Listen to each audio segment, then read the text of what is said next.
Brushless motor design for cordless power tools is the latest innovation to hit the market, and manufacturer claims for this technology are pretty high. I'm seeing numbers like 10 times longer motor life, 50% more run time from a given battery between charges, and 25% more tool power. This video documents my work checking out these claims and seeing if they are in fact true. Now, just before I start the performance test, I want to explain to you exactly what brushless technology is, what it looks like, and compare it to traditional brush-style motor design. Ever since power tools were invented back in the late 1800s, they pretty well all had brushes. But this name is kind of misleading because they're neither soft nor do they have any bristles. These days, motor brushes are made of either carbon or other soft materials, and their job is to deliver electricity to the revolving part of the motor. All electric motor brushes are spring-loaded, so they're always pressing against the commutator. It's a system that certainly works, but as you can see, it's also fairly complicated. There's more sparking of these brushes than is usually in the case, and that's because the rear bearing of the shaft is unsupported, because I've taken the cover off so you can see what's going on.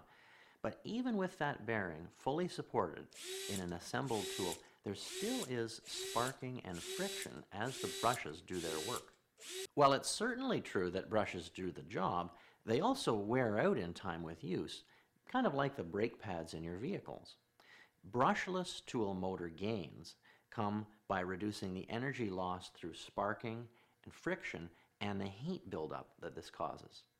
Now I want you to compare all this to the brushless motor you see here.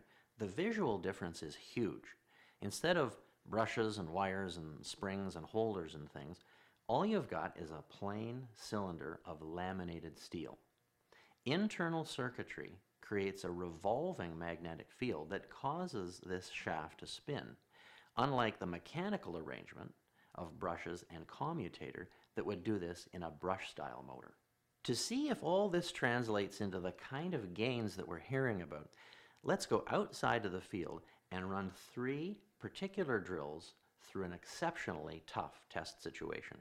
The test I've designed pits 3 hammer drills against each other. 2 of these drills have brush-style motors and the third has a brushless motor. There's the Makita BHP 454, that's an 18-volt model. There's Milwaukee's Fuel 2604, that's another 18-volt model, and DeWalt, the DCD 985, that's a 20-volt hammer drill. Now, brushless motor technology is new enough that not all manufacturers have comparable models, and that's why our test group is as small as it is. Each drill is running a fully charged 3 amp-hour lithium-ion battery, and I've fitted them all with a brand new 9/16" ship's auger. I'll be using these to drill 10-inch deep holes into the ends of hard maple logs. I'll be counting how many holes can be drilled on a single charge and how long it takes to drill those holes. When I put all that information together, it's going to tell the whole story. Now, I've never run this test before, so I really don't know for sure how it's all going to work out. Let's take a look.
The performance stats you see here are the product of several test runs averaged out, so you can count on the numbers as being trustworthy. And as you can see, even today's top brush-style drills can't keep up with brushless.